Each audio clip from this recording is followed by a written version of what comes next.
Hola, ¿qué tal? ¿Cómo están ustedes? Bienvenidos a un episodio más del podcast Confidencial HN. Estamos listos ya para llevarles este interesante espacio donde vamos a abordar temas de interés, temas sociales, tema económico también y, ¿por qué no?, el tema político.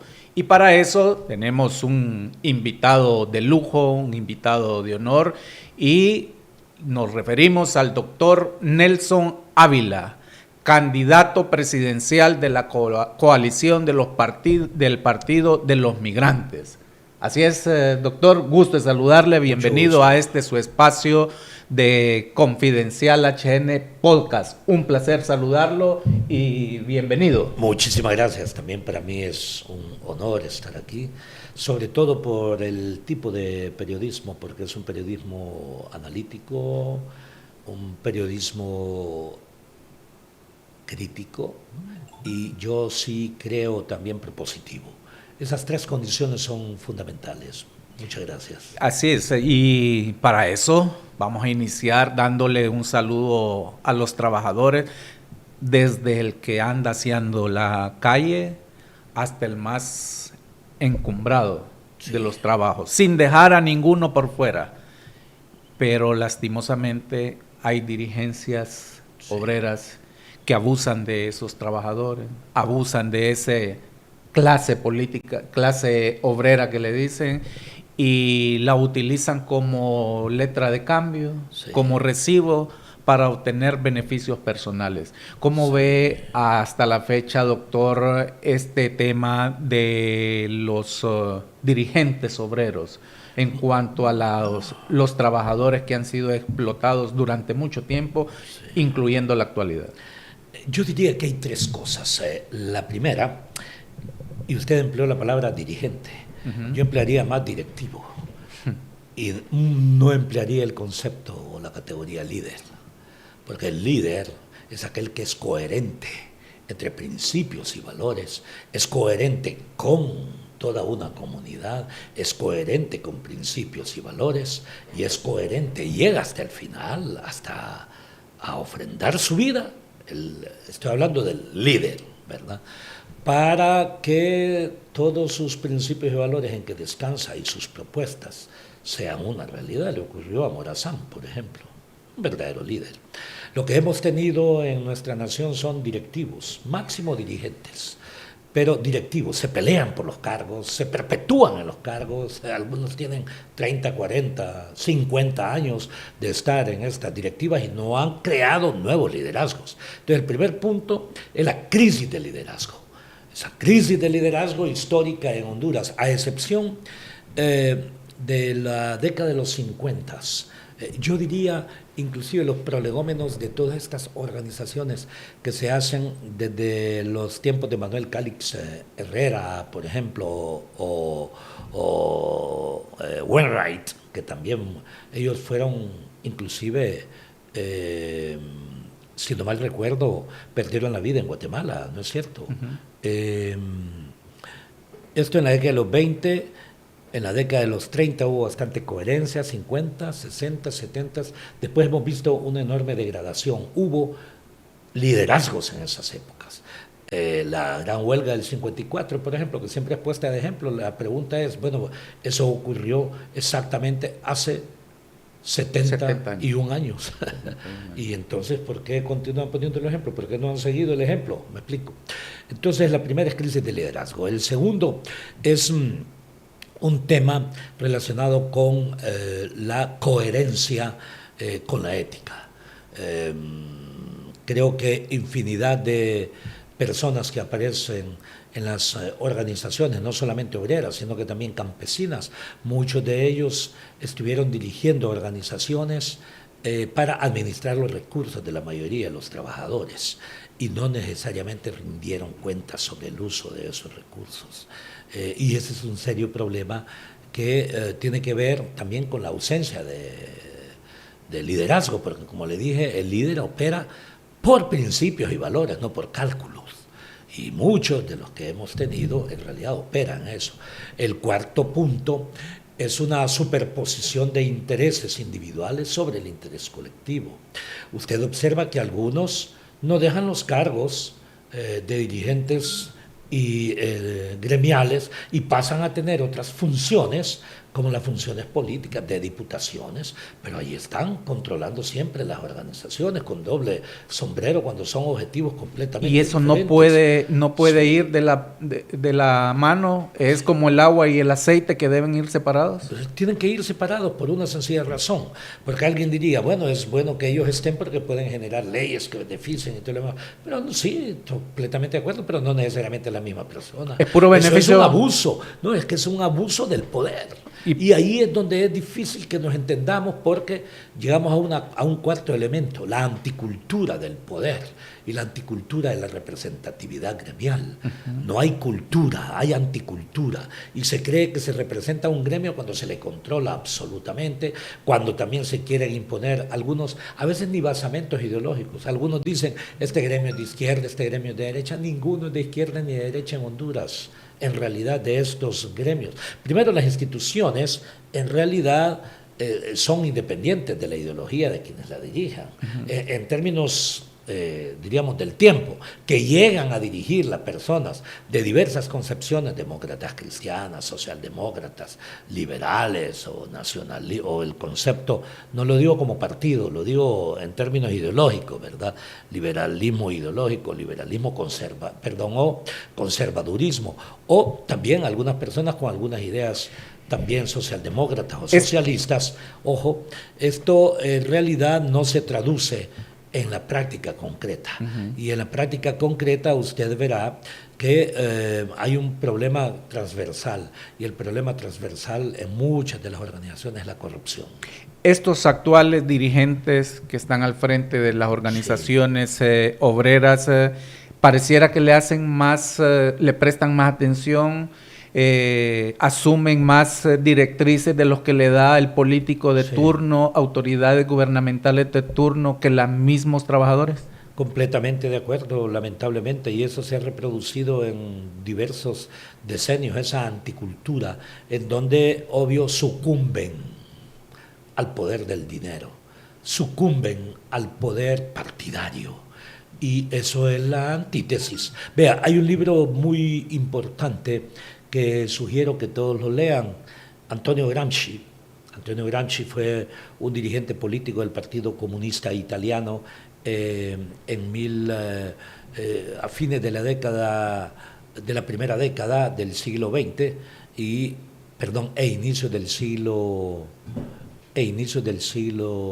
pues de la década 20. Creo que fue dirigente entre 1918 y 1922. Y escribe un libro que se llama Cuadernos de la cárcel. Y se hace una reflexión. Él muere en la cárcel, muere joven, es un dirigente italiano del Partido Comunista, y dice, ¿por qué nosotros los comunistas, refiriéndose obvio a los comunistas italianos de la época, fuimos incapaces, dice, en 1922, de prever que la fuerza dominante en la Italia de 1922 iba a ser el fascismo con Mussolini y no el socialismo? ¿Por qué fuimos incapaces? Y él mismo se da una respuesta. Él dice, porque nosotros cometimos un error. Logramos incorporar en la dirección del Partido Comunista Italiano, dice, a varios dirigentes gremiales para dirigir el partido. Y los dirigentes gremiales, dice, como máximo, piensan en su gremio, no piensan en la nación. Piensan en su propio poder personal. Y yo observo, y dice, mire, usted me acaba de hacer esa pregunta, sigue vigente. Y dice él, los otrora dirigentes gremiales, miembros del Partido Comunista, algunos dirigentes del Partido Comunista, convertidos ahora, dice, en prominentes dirigentes del fascismo. Para que usted vea entonces que pasaron bajo este concepto de Gramsci de una ideología supuestamente socialista a una ideología completamente fascista. O sea, que se supone que son completamente contraria. Y digo, se supone por la práctica como la hacen. Ahora, desde la perspectiva teórica de la definición, son profundamente divergentes. Por qué los obreros aguantan ese tipo de dirigentes? Sí, interesante, porque hay una enorme cantidad de ellos. Primero, por la división. En las bases. En las bases. La división en las bases ocurre por un segundo fenómeno. El fenómeno, yo diría, material o de interés material o de corrupción. Entonces, eso hace que algunas bases en realidad prefieran también, así como existe el modelo de corrupción sistémico que existe en Honduras, o sea, es un problema donde los corruptos están en los partidos políticos, pero los corruptos están en ciertos empresarios, los corruptos están en ciertos banqueros, los corruptos están en ciertos campesinos, en ciertos obreros, bueno, en ciertos prácticamente en toda la sociedad. Claro, pues. Entonces la conclusión es que se acepta la corrupción como fuente y base del poder político y del poder económico, pero también la corrupción como fuente para satisfacción de necesidades materiales mínimas. Pero son más fuertes ellos que son minoría en número en cuanto a la gran mayoría de los explotados.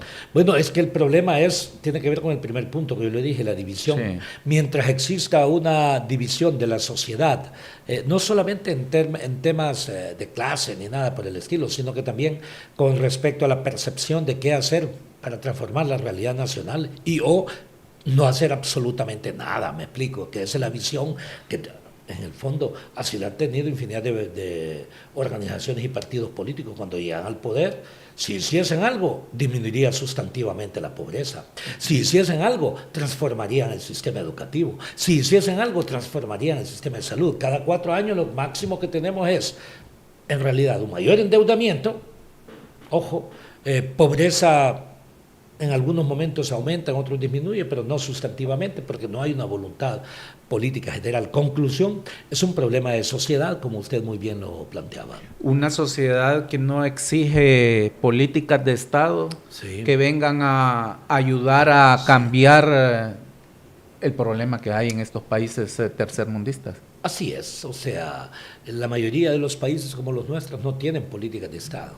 Y los partidos políticos que tienen posibilidad de gobernar la nación lo hacen a propósito. ¿Por qué? Porque así no tienen ninguna obligación con la nación. Ellos lo que hacen es ponen en ejecución ni políticas de gobierno, ponen en ejecución, yo diría, algunos intereses dentro del gobierno y que se manifiesta como supuesta política de gobierno, pero que en realidad obedece más a un interés de grupo que a una verdadera política de gobierno, por un lado. Y no digamos, no hay política de Estado. ¿Qué es una política de Estado?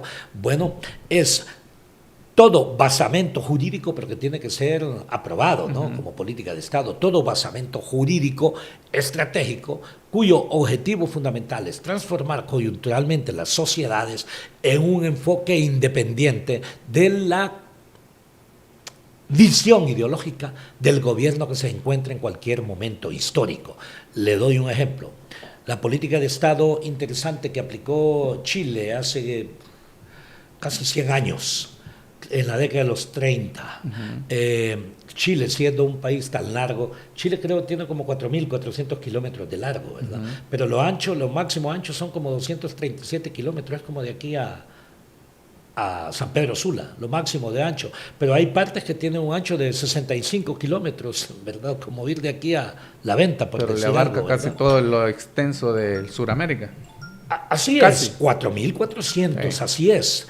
Entonces hubo una política de Estado, y la política de Estado fue la construcción del ferrocarril norte-sur o sur-norte, como se llame, o sea, del desierto de Atacama en su frontera con el Perú hasta el Cabo de Hornos, ¿verdad?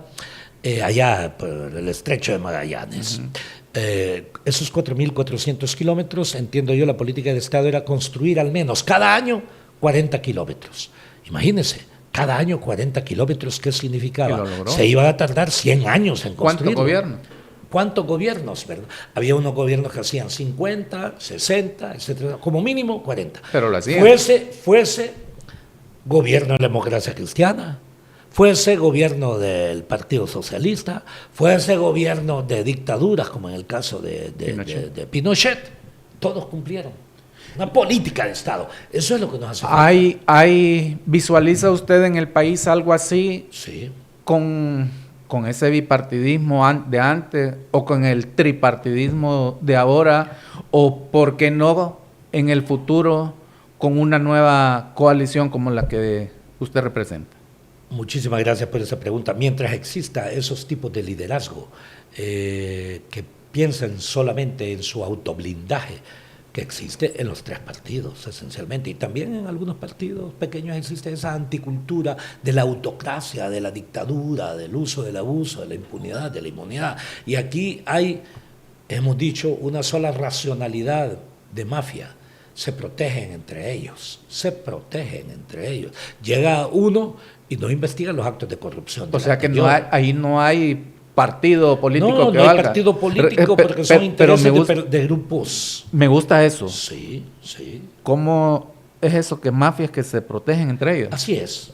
Son estructuras de mafia que se protegen entre ellos, se autoblindan, usan el poder de la nación, usan el presupuesto de la nación para hacerse multimillonarios ellos o su grupo cercano, su grupo familiar, entre otros, en contra del interés de la nación. Y esto es parte precisamente de los problemas que tenemos, y nosotros estamos construyendo y constituyendo una coalición en realidad para tratar de hacer un gran viraje. Sabemos que no es nada fácil. Todas las mafias se unen en contra de quien en realidad puede hacer que esta nación sea viable, porque a las mafias les interesa que la nación no sea viable, a las mafias les interesa que no se desarrolle Honduras. Algunos hablan de transformar la nación y no son capaces pero ni de haber hecho lo elemental. ¿Qué es lo elemental para transformar una nación? Transforma el sistema educativo. Entonces más bien ponen a dirigir las estructuras educativas a personas que más bien son contrarias a un proceso de transformación educativa. Entonces, ¿de qué tipo de cambio estamos hablando? Pero usted me está hablando que se ponen de acuerdo el tripartidismo para mantener el control de la nación, del presupuesto y de todo. Pero cuando vemos por decirle un ejemplo, en el Consejo Nacional Electoral, esa división entre los tres concejales que se pasan peleando, no se ve esa contradicción. Sí, hay contradicciones secundarias, pero hay contradicciones primarias. Que al final se ponen de acuerdo. Yo le garantizo que no se ponen, o sea, que en el tema del reparto del poder y del presupuesto, y le voy a decir, ahí no tienen ningún problema. En lo que tienen es a veces los conflictos de sus jefes, ojo, porque ese es el enorme problema. Las nomenclaturas que controlan a los partidos políticos son, entre ellos se entienden, a quienes en realidad los instrumentos que ellos utilizan, no solamente las institucionalidades, ¿verdad? Llámese el Registro Nacional de las Personas, Tribunal Superior de Cuentas, Consejo Nacional Electoral, Tribunal de Justicia Electoral, Instituto de Política Limpia, Instituto de Acceso a la Información Pública, Corte Suprema de Justicia, Fiscalía, y no los tiene a los tres ahí juntitos. Los tiene juntitos, ¿verdad? Ahí se pusieron de acuerdo. Es más, acuérdese usted que se pusieron de acuerdo en distribuirse la Fiscalía y la Corte 3 días hábiles después de que el expresidente Juan Orlando Hernández fue condenado en los Estados Unidos.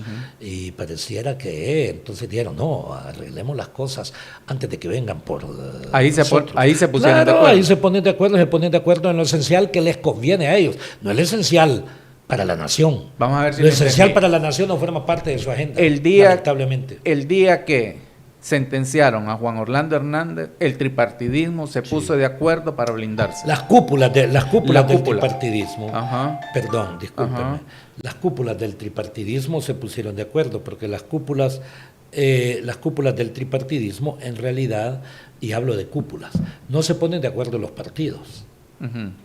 Se ponen de acuerdo las cúpulas, y esas cúpulas son iguales, se autoblindan. Es una especie de concepto de la política y del poder que ellos manejan, y es que ese concepto es completamente contrario a la teoría general sobre el poder y la política, por ejemplo. Entonces, ¿por qué Reitero, tanto mire, es que la política real, o sea, la política que aplican todos estos miembros de la nomenclatura es la antipolítica, o sea, es la antítesis de la política. Yo les recuerdo a la gente que la política primero es una ciencia. Dos, el objetivo de la política es construir civilización. ¿Para qué? Para el bien común. ¿Y cuáles son los principios en que descansa la política? La ética y la justicia. Pregunta, ¿y es que eso ocurre en el mundo real? No. La otra, con esto usted ve que el concepto de la política de ellos, y se dicen políticos, pero más bien son lo contrario de la política. Y también el poder. El poder es la capacidad sinergética o energética que tiene un cuerpo para poder transformarse y transformar su medio, ¿no es cierto? Claro. Este concepto de poder es válido para todo, no solamente para el poder político, pero aquí más bien el poder lo utilizan para no transformar a la sociedad. ¿Para qué entonces hacerle señalamiento? Porque ¿cómo usted señalamientos fuertes, feroces que le hacen por decirle a Cosette López, a Ana Paola Hall, en el Consejo Nacional Electoral se dice usted que arriba de ellos están los que verdaderamente mandan?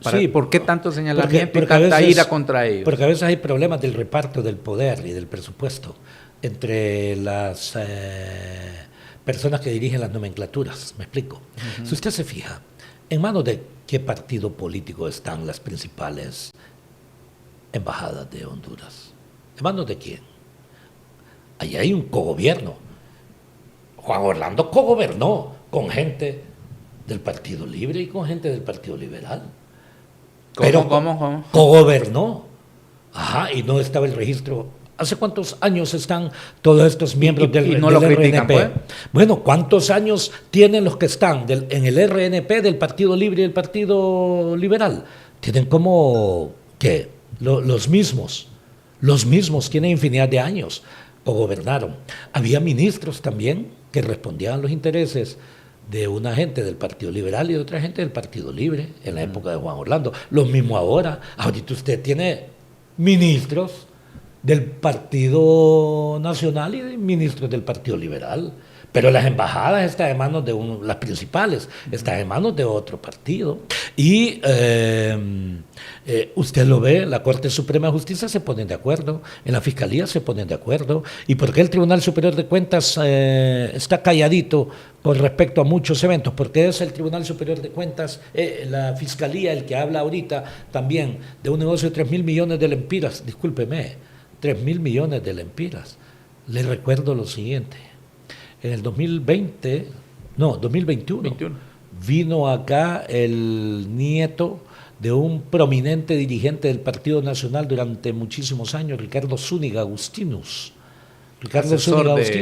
Y vino aquí Ricardo Zúñiga, vino Ricardo Zúñiga, apellido, el nieto. El nieto, y dijo, solamente en el año de la pandemia 2019 la corrupción en Honduras llegó a 3.000 millones de dólares. No entiendo yo cómo el fiscal habla de una corrupción de 3.000 millones de lempiras, ¿verdad? O se equivocó. Claro, 3.000 millones de lempiras es nada, es peanuts, como se dice, para todo lo que se roban por año en nuestra nación. Ojo, estoy hablando del delegado del país más informado a nivel mundial, me explico, y él era el delegado para todo lo que es la Centroamérica Norte, era el delegado para Honduras, El Salvador y Guatemala, el Triángulo Norte de Centroamérica. Ajá, y lo hemos investigado. Hemos hecho comisiones para investigar eso por parte del gobierno. Entonces, ¿no es cierto para usted que se va a estremecer Honduras con requerimientos fiscales por un robo de 3.000 millones de lempiras? Que se estremezcan los que se estremecen por lo mínimo. O sea, yo no me estremezco por eso. Me estremecería en realidad, sí. En primera instancia se hace justicia, y justicia es para todos, ¿verdad?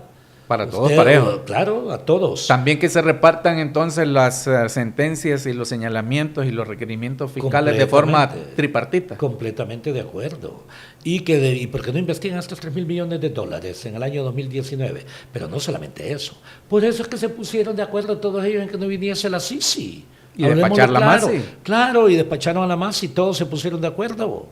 Por eso es que quieren que se reelija el 90% de los diputados. Y yo espero que el pueblo hondureño no vote por ninguno a la reelección. Por ninguno, aunque haya uno que otro que se lo merezca. Por ninguno. La reelección en un país como Honduras, sea presidencial, diputaciones, corporaciones municipales y también dirigencias de partidos políticos que no debería permitirse. Y dirigencia obrera. Y dirigencias obreras y campesinas no debería permitirse la reelección en una sociedad ampliamente permeada por la corrupción, por el abuso, por la impunidad y por la inmunidad. Todo eso, cuando yo sea presidente, sí voy a promover ese tipo de hechos pensando en la nación. Ahora, lo que le acabo de decir, y está siendo visto y escuchado por algunos, ya tengo un montón de enemigos.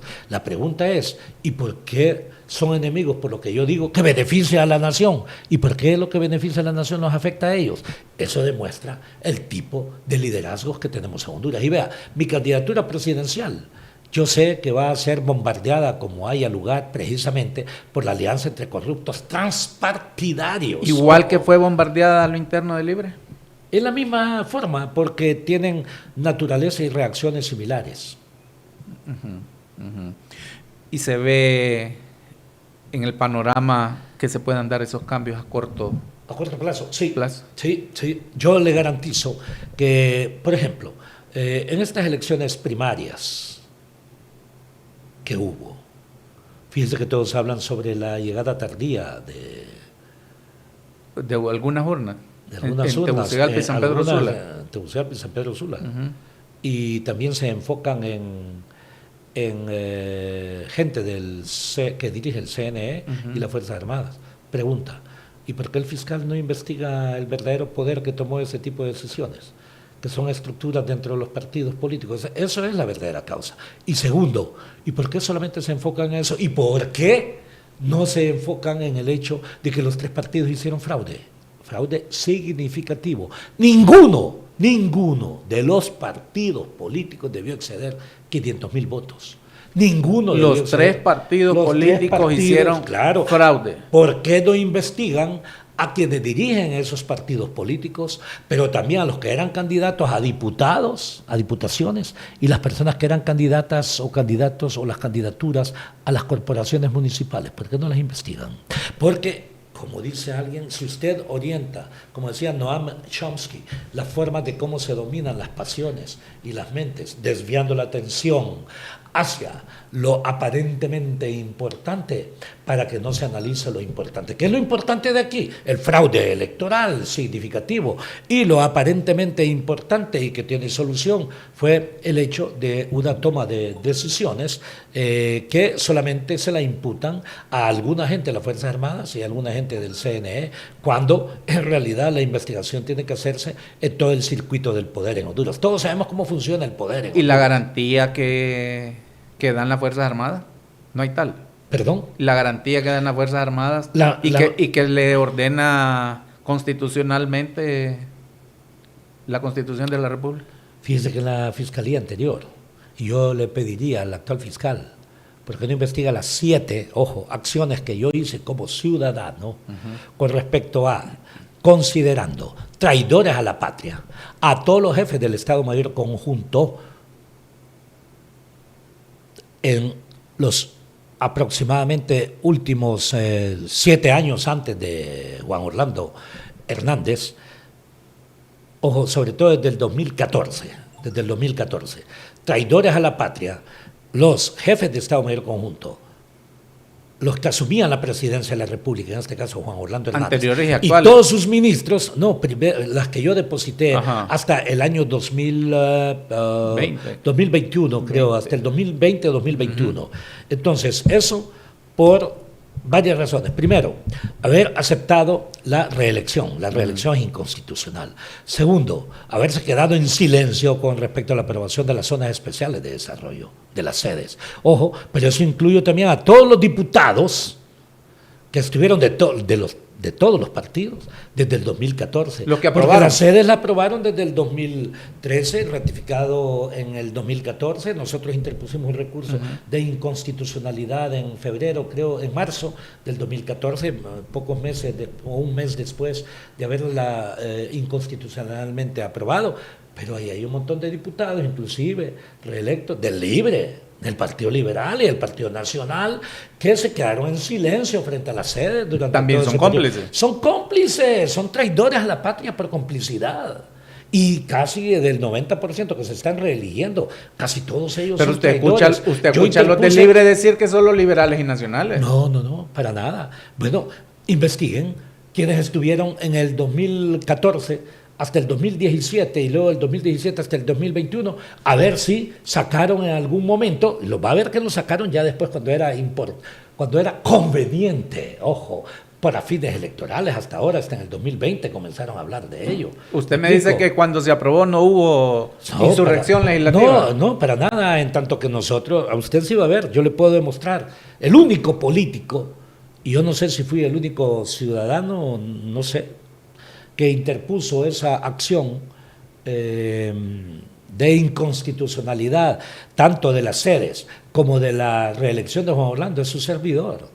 O sea, hubo instituciones que también lo hicieron en ese momento, con las cuales compartimos eso, pero le estoy hablando ya como acción ciudadana, o sea, como individuo. ¿Hay garantía, doctor, Sí, de que el proceso electoral de noviembre no se repita lo que ocurrió el 9 de marzo? No hay garantía, al contrario, se están creando. O sea que le da la razón usted a la concejal Coser López. Le doy la razón a todo aquel que ve que es una incertidumbre la realización de las elecciones de noviembre. ¿Quién genera esa incertidumbre? Bueno, lo generan no solamente la nomenclatura que controla al partido político en el poder, sino que también las nomenclaturas que están asociadas a ellos. A algunos les interesa eso. ¿Por qué no han aprobado, por ejemplo, la votación del voto, que está por ley, el voto biométrico, pero con blockchain? Porque con solamente biométrico, o sea, el reconocimiento facial y dactilar, que es necesario, con solo eso usted no puede garantizar el famoso transparencia voto del proceso. electrónico. Sí, se le dice aquí. sí, pero ¿qué voto electrónico? No necesariamente es como nosotros lo decimos, que es biométrico, o sea, con reconocimiento facial y dactilar, pero con blockchain, que evite en realidad que exista doble voto o salida de información. ¿Por qué no lo hacen? Se violenta el derecho también de los hondureños residentes en el exterior. ¿Dónde la se Constitución, fíjense que esto es importante, lo que le voy a decir, porque con el blockchain biométrico pueden votar todos los hondureños residentes en el exterior a través de su teléfono celular o a través de su computadora en cualquier país del mundo que se encuentre. La Constitución así lo dice. La Constitución habla que todos los hondureños tienen el derecho y el deber de elegir y ser electos. Pero es que el problema y los fraudes no se ha dado en el momento de votar, ni siquiera en el momento de contar las papeletas. No, se da en las máquinas aquí. No, se da de múltiples formas. Lo que pasa es lo siguiente, vea, que si usted lo hace con blockchain, usted no necesita transmisión de datos, contratar a una empresa, porque es un negocio especial de 450 millones, ¿no? Si usted lo tiene con blockchain, es encriptada la información y que le llegue directamente a todos los partidos participantes y a las instancias que van haciendo la supervisión y el control, y a todos. Todos tienen inmediatamente en tiempo real toda la información. Con eso usted evita que haga lo que usted plantea, que en este momento hay transmisión de datos y dice, qué sé yo, el candidato 1 sacó 400, el candidato 2 sacó 300, pero usted quiere eliminar al candidato 1 y ya no le pone 400, le pone 100 y la diferencia de los 300 se lo suma al candidato que usted quiere. Eso es lo como hacen en la transcripción de datos, pero yo no planteo eso. O aparecen los votos rurales. Yo no planteo eso, claro, yo planteo esto, pero también está el tema del control del programa del sistema electrónico de información. Si alguien conoce el código fuente del programa, lo puede modificar. ¿Se acuerda usted que en la elección del presidente Clinton y ¿cómo se llama? No fue él, sino que fue la esposa del presidente Clinton con Trump en la primera vez, denunciaron que había existido una especie de hackeo, como se dice, de información desde un país extranjero. Sí. O sea, si eso se lo hacen a un país como los Estados Unidos, ¿por qué? Porque conocían el código fuente. Esa es la interpretación. ¿Por qué instituciones como los bancos, hagamos cuenta de caso que cada lempira es un ciudadano? Sí. Y si usted desde su teléfono puede hacer transferencias, ¿por qué no puede votar? ¿Por qué no puede votar? Así es. Y le voy a decir otro. Sin necesidad de facial ni de huella, Así es. más que un simple número, Así y es. no se lo pueden, bueno, se puede hackear, pero es muy difícil Así hackear es. cuentas bancarias. Así ¿Por qué es. no utilizar una elección y los votos como una cuenta bancaria? Así es. Y le voy a decir, usted sabe que usted puede pagar ya los impuestos Todo. al azar. Todo, electrónicamente. pagar de No se aquí hace hasta todo. en China. Claro, y además evitaríamos lo que ocurrió ahora en estas elecciones primarias. No hay necesidad de que usted ande acarreando votos, porque la gente va a votar precisamente Sí. electrónicamente. Le garantizo que infinidad de hondureños van a preferir esto. ¿Usted sabe cuántos celulares hay en Honduras? Sí, hay gente que tiene hasta 3 celulares. Claro, por eso usted tiene que aproximadamente en Honduras casi es el equivalente a 9 millones de celulares. Equivalente a Más casi- celulares que ciudadanos. Sí, sí, aunque como usted dice, hay algunos Sí. que tienen 2 o 3, Sí, sí. pero asuma usted que el 40% lo tiene, ¿verdad? Pero hay un 40% que tendrá acceso a computadores y habrá otros que irían. O Estamos claros. en, la Pero- mesa en la mesa electoral, que la no haya mesa- papeleta es y que si ahí usted esté su llega- máquina. Llega y usted pone simplemente lo de Su huella. activar y no necesites más, no necesita ni ser, fíjese, han impuesto que hay que ser empadronado en el exterior. O pone su número de identidad. Claro, no, ¿Y su huellita? Solamente ponga su huella y ahí le aparece Sí. el número de tarjeta de identidad Todo, y todo. que automáticamente no puede votar por una segunda vez. Sí. Eso significa una supervisión permanente del programa antes, en el proceso y después. Llegaremos a eso. Si A corto plazo si también. nosotros lo queremos, lo podríamos hacer. Es más, yo le adelanto. Nosotros, al decir nosotros, es dentro de la coalición del Movimiento 5 de Julio con el Partido Migrante. Nosotros ejecutamos varios diplomados. Entre ellos hay uno que lo ejecutamos hace casi 9 meses y era sobre inteligencia artificial y fraudes electorales electrónicos. Nosotros vamos a presentar una propuesta, ojo, ante el pueblo hondureño, ante la comunidad internacional, sobre cómo garantizar transparencia en los procesos electorales y que también todos los hondureños voten, todos los hondureños voten. Le limitan a un montón de hondureños votar, ¿no es cierto?, bajo ese mecanismo Sí. de empadronamiento a los hondureños en el exterior, y eso sería a través del sistema biométrico con reconocimiento facial y Pero eso dactilar debe ser por aprobado, blockchain. aprobado por No, el Congreso. No, ya la ley dice, porque la ley dice la aplicación de un la sistema forma de- biométrico, y hasta dice biométrico la ley. Léala y verá que dice biométrico. Claro, biométrico con blockchain. Sí. Con estos y eso diputados no- actuales es difícil que se dé todo No, eso. pero es que no necesitan ya Pero aprobarlo. cualquier Es la otro cambio, ciudadanía. cualquier otro cambio que se pueda dar. Es que vea, hay infinidad de cambios que nosotros le enviamos, y yo no sé si a usted yo le envié una vez una copia Sí. de las propuestas de reformas que le hicimos a Redondo, y en silencio todo ello. Ojo, no solamente a Redondo, a todos los diputados del Partido Liberal, Partido Libre, Partido Nacional. ¿Cómo ve este Congreso? Y es un congreso, verdad, yo así lo creo.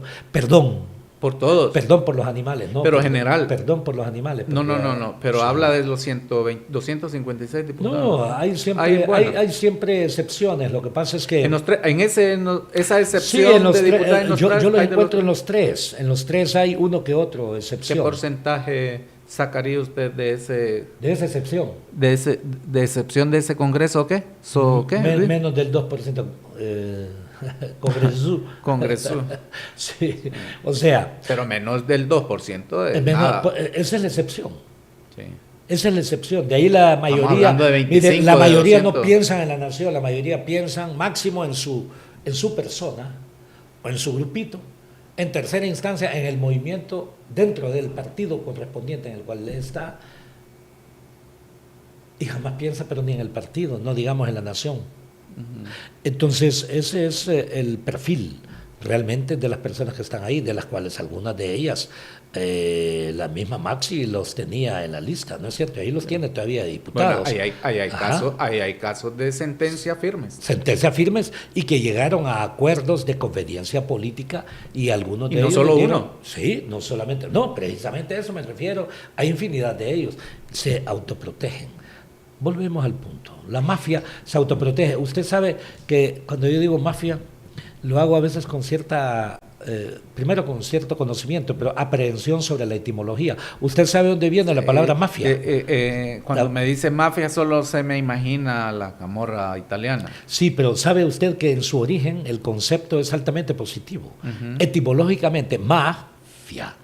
Ma es pronombre posesivo, singular, primero, femenino. Ma es como mía. Mía. Mía. De propiedad. Ma. Y fia viene de fiducia.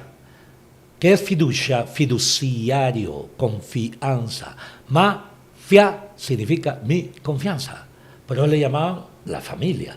No por casualidad le llaman, y usted tiene confianza en la familia, ¿no es cierto? Sí. Originalmente viene por esa palabra, pero o sea que desde allá vienen los familiones. Sí, también. Bueno, pues eso es. Pero en un primer momento era para protegerse ¿La combina usted? ¿Las pone a la par, mafia con familión?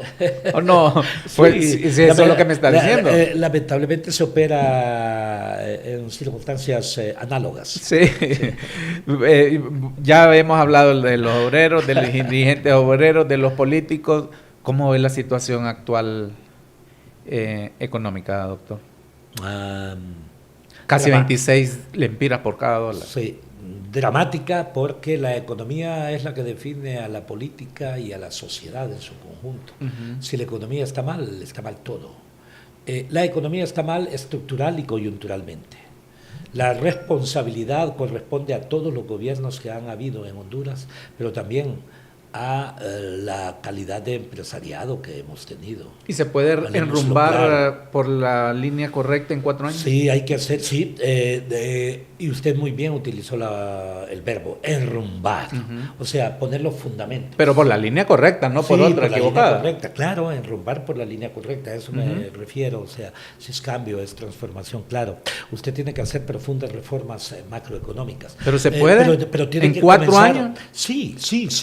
O sea, vea, en 2 años usted puede hacer los fundamentos de las reformas esenciales. Por ejemplo, ¿cómo es posible que no hagamos nosotros una propuesta de reformas de las políticas de importaciones y de exportaciones en Honduras? Vea, aquí comenzaron con la más difícil, que es la política fiscal, porque sabían que se iban a oponer otros y entonces así no hacían las otras reformas. Hay algunos ingenuos.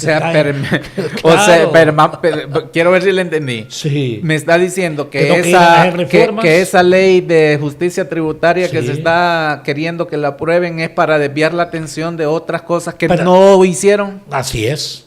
O sea, comenzaron con la reforma más difícil a la cual sabían que se iban a oponer algunas personas con grupos de poder. Y entonces ya después de la justificación... no hice nada porque no me aprobaron eso. Entonces, ¿por qué no comenzamos por lo más de lo simple a lo complejo? Hagamos reforma, por ejemplo, de la política de importaciones. Esta sociedad es altamente importadora.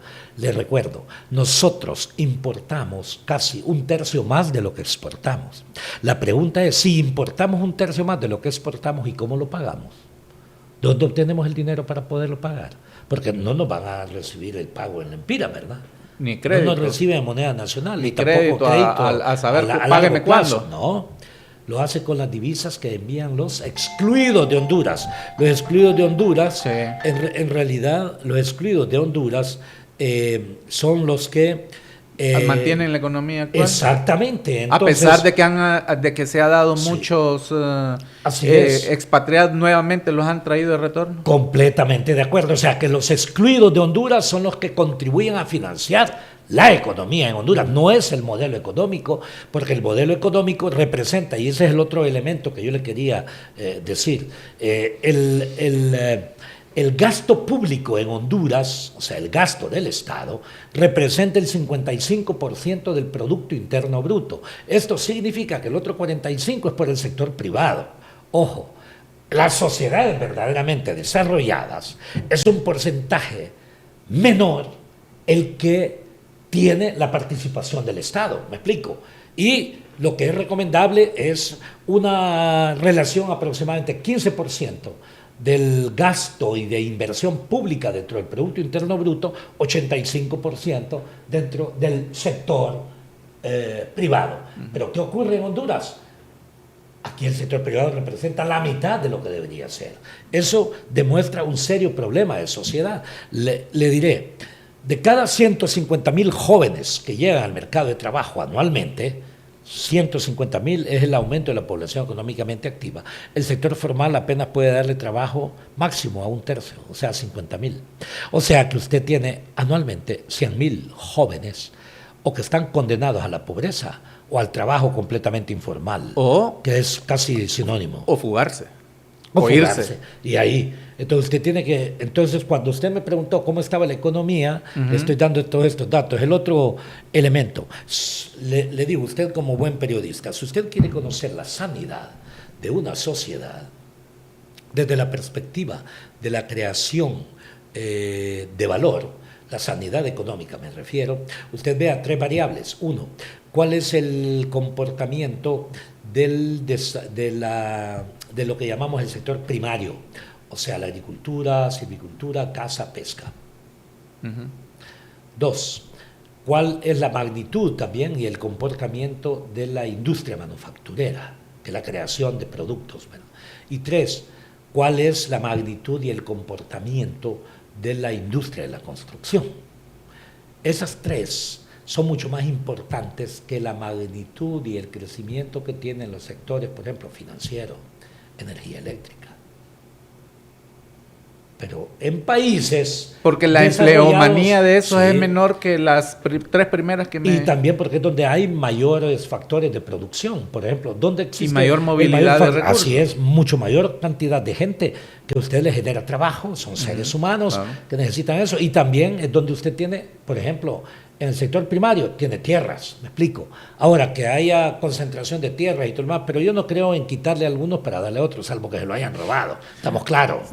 Parece recuperación de recursos. Claro, pero también si alguien no usa algunas tierras y todo lo demás, llegue a acuerdos también, me explico. Porque, no es de quitárselo así no es de quitar, llegue a acuerdos, así es. ¿Y por qué? Porque tiene que cumplir una función social, una función humana, en eso estamos claros. Probablemente en esa percepción, en esta perspectiva, no coincidimos con algunas personas, porque algunos hablan de la sacrosanta propiedad privada. Ojo, y yo sí creo en la propiedad privada, pero también aquella propiedad privada que contribuye al desarrollo de la nación, me explico. Pero si usted contribuye solamente en especulación o en división de la sociedad o en el no uso de recursos, entonces desde la perspectiva humana es mejor que usted entre a... Le preguntaba por el tema económico, doctor, porque en los últimos 2 días, en las últimas horas, se ha hablado mucho, se ha cuestionado mucho, y los señalamientos que se le hace a una intervención que hizo la Fiscalía General de la República, la OABI, la Comisión de Bancas y Seguros, a una empresa que estaba ilegal y que había estado prestando, recibiendo dinero con una inversión alta, y que se cuestiona que tarde o temprano iba a reventar esa empresa. Pero aquí el cuestionamiento es para estas autoridades que salieron a decir de buenas a primeras que el Estado, que el gobierno iba a hacerle frente si hacía falta recursos.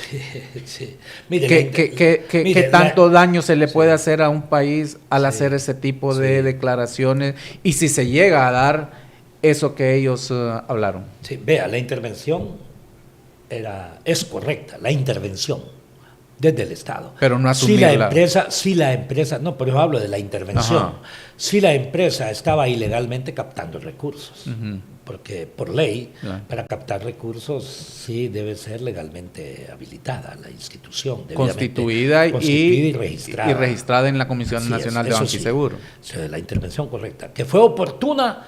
Bueno, ¿cuántos años transcurrieron de eso? Yo entiendo que operaba desde hace como 7 años, ¿no?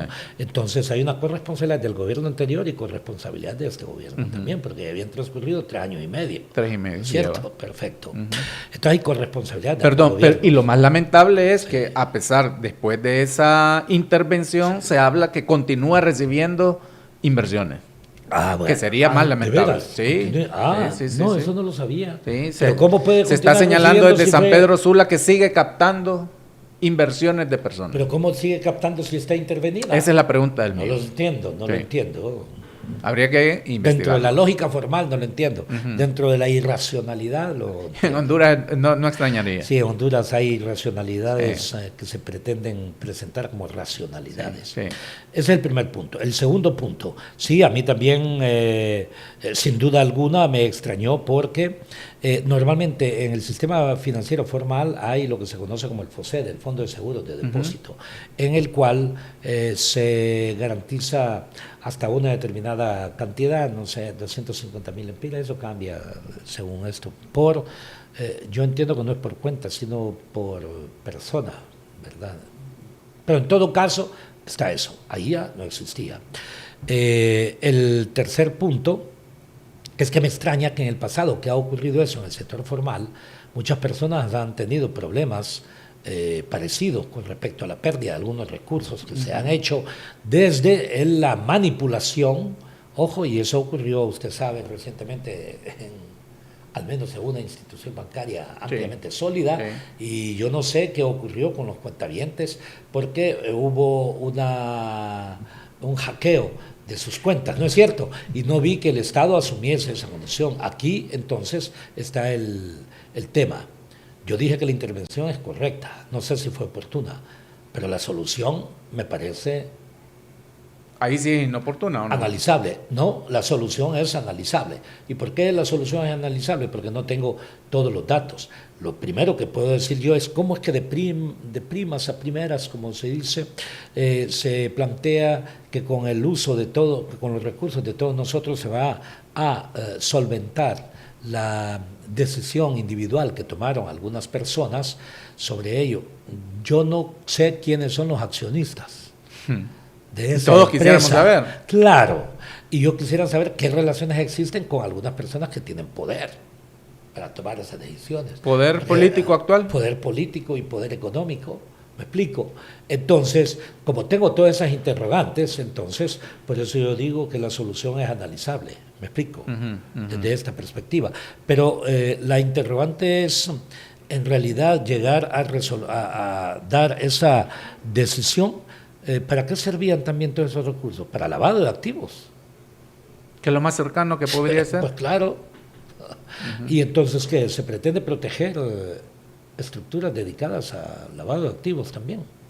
Porque ahí los que... ¿Lavado de activos de qué producto? ¿Corrupción? No solamente los dueños. ¿Corrupción? ¿Crimen organizado? Claro, eso es perfectamente posible. Si había personas con varios billones individualmente presentados, la pregunta es que esas personas en realidad retiraron esos recursos del sector formal o préstamos algunos dicen que obtuvieron préstamos de cooperativas, pero se corresponde la magnitud de ese préstamo de lo depositado allá. Pero está claro, vea que... se habla de personas que se les pagó prestaciones en sus trabajos y le invirtieron ahí. Sí, pueden ser utilizadas esas personas claro, para blanqueo de esos recursos que saber bueno, hay algunas personas que llevaron tal vez con el objetivo de buena fe. Claro, de buena fe. Sí. Pero yo no estoy diciendo que todo era lavado de activos, que se permitían las posibilidades, obvio, de todo lavado de activos, y que no quepa duda que ese tipo de hechos ya la misma Fiscalía ha anunciado como algunas personas supuestamente dueños, unos extranjeros, retiraron el equivalente ya, habló de 10 millones de dólares. No, 10 millones de lempiras, porque hablaba de $400,000, lo cual me pareció que era un ejemplo irrisorio para toda la magnitud de recursos. Yo entiendo que inclusive es una empresa que alquilaba locales y que no tenía activos propios. Me pareció también todo extraño, todo eso. Pero reitero, y la pregunta no tengo información y la completamente pregunta, confiable. doctor, aquí, ¿por qué no se han emitido requerimientos fiscales? Vea, usted ha visto que de repente plantean que llegan a determinados lugares y que hay plantaciones, etcétera, etcétera. Muy pocas veces yo he visto que se han tomado a las personas, solamente se plantea el hecho que han efectuado. Y que no hay capturas. No hay capturas, no hay detenciones, lo cual es un fenómeno completamente raro, ¿no es cierto? Sí, sí. Doctor, ya estamos en la recta final. A la gente no le gusta mucho que nos comparemos, y la verdad las comparaciones son complicadas. Pero podemos aspirar a lo que se habla del Salvador, en lo que está gobernando Nayib Bukele, que empezó con el tema de seguridad, mano dura, cambió esa perspectiva del grado de delincuencia que había en El Salvador. Ahora le está entrando al tema económico, que está siendo agresivo para mejorar los números económicos. Podemos aspirar que el próximo gobierno, independientemente quien gane, se le pueda exigir a la sociedad hondureña que se vean resultados tal vez con la forma idiosincrasia que tenemos los hondureños, pero que se vean resultados en rubros como la inseguridad, sí, salud, educación, trabajo económico, y que le podamos exigir al que gane el próximo proceso electoral. Sí, dos cosas. Uno, los salvadoreños y los hondureños somos igualmente inteligentes, igual que con los japoneses y con los estadounidenses. No hay un pueblo más inteligente que otro. Hay culturas diferentes y hay conceptos sobre lealtad, sobre valores, sobre principios, sobre actitud diferentes, eso sí. Y eso es lo que crea la diferencia, pero no es el tema de la inteligencia. El segundo elemento es la calidad de los liderazgos. Mientras Honduras continúe los mismos tipos de liderazgos históricos que han habido, se producirán los mismos resultados. ¿Me explico? Entonces yo sí creo que el pueblo hondureño tiene que generar en realidad un viraje para cambiar los liderazgos. Y yo sí coincido con muchos de los planteamientos de Bukele. Es más, yo le voy a proponer como candidato presidencial que entre los dos países firmemos el inicio de la Unión Centroamericana que soñó Morazán. Se lo estoy diciendo como primicia en este medio. ¿Y por qué? Que firmaría un acuerdo con Nayib Bukele para unir Centroamérica. Y que luego venga Guatemala, Belice, se lo vamos a proponer también a Guatemala, a Belice. Empezaría entonces, me está diciendo, con los países del Triángulo Norte. Con el Triángulo Norte, pero también hay que invitar a Panamá. En el caso de Costa Rica siempre han sido con Nicaragua en el primer momento, y con Nicaragua dejémoslo en este momento en sus propias prioridades definidas por sí mismos, porque yo creo que lo fundamental es que nos unamos o que generemos convergencia en función de un objetivo estratégico común, nuestros propios conceptos, al mismo tiempo que manejó Francisco Morazán. Yo sí creo que eso es importante. Y en el corto plazo, vea, la única crítica que yo le he hecho a Bukele, yo lo entiendo, él se focalizó en el tema de la seguridad. Probablemente el método para algunos no fue el más adecuado, lo comprendo. No lo justifico en algunos elementos, pero en su esencia sí, sin duda alguna. Pero para mí había dos problemas fundamentales: el problema de la inseguridad y el problema económico. Y para mí la estrategia debe ser simultánea, no concentrarse en uno solo. Los problemas son tantos y eso es lo que yo haría en Honduras. En Honduras es el tema de la reforma económica para generar empleo a través de aumento de la riqueza, reducción de la pobreza, pero al mismo tiempo el tema de transformación del sistema educativo, transformación del sistema de salud, inseguridad. Son 4 de los elementos capitales, y esos 4 de los elementos capitales no podemos esperar vencer el primero en 4 años mientras mucha gente se está muriendo de hambre. Me explico, usted tiene que responder inmediatamente a todo, y para ello tiene que hacerlo con inteligencia, con compromiso, con visión estratégica y con un equipo que piense en forma similar. Doctor, en un minuto. Sí. Despídase del pueblo hondureño que nos ve y nos escucha a través de Confidencial HN. Muchísimas gracias por este espacio, querido amigo. Yo sí creo que hay salidas y podemos hacer de Honduras una nación viable. En 2 años se pueden crear los fundamentos, no transformación completa, eso es imposible, pero sí todos los fundamentos para transformar el sistema educativo, el sistema de salud, disminuir enormemente la inseguridad en Honduras, pero también generar riqueza, crear condiciones para el respeto a la institucionalidad. Con eso se captan inversiones, se genera riqueza y a través de ello se genera empleo y se reduce la pobreza. Eso es un compromiso que solamente la mayoría del pueblo hondureño puede hacer si está en realidad consciente que es el momento para transformar la nación. Yo estoy listo para transformarla, pero necesito de toda esa voluntad y sé muy bien que tendré la guerra precisamente de los intereses perversos que han hecho de Honduras un país caótico, pero tenemos las posibilidades de hacerlo una nación viable. Gracias al doctor Nelson Ávila, que hoy ha estado con nosotros en este nuevo episodio de Podcast Confidencial HN. Gracias por haber estado con nosotros, que estén bien y que tengan una placentera noche.